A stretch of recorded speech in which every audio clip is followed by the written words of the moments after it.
Вот так начиналась самая первая фабрика звезд в 2002 году. Ты душа компании, ты поешь как соловей. И об этом знали раньше только несколько друзей. Все эти прически. Круто ты попал на ТВ. Ты звезда. Ты знаешь эту песню?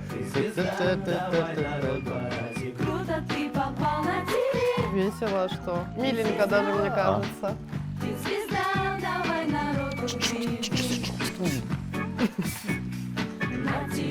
Это был прям начало, то есть первый эпизод, первая песня, когда они все в первый раз вышли, да? Да. И все после этого продолжили смотреть. Я-то хотел быть с тобой. Я так хотел быть с тобой. Рядом, а не с краю. Who's this white guy? Это не Тимати. Это Тимати. Это же белый мужчина. Где Black Star? Это Тимати. Я не знал, что он раньше был блондинка. Я настоящий Black Star. Он просто копирует Black меня. Star Mafia. Я жду, когда его я не найду, чтобы его судить. Он взял мое имя. I'm the Black Star. I'm the Black Star. Да.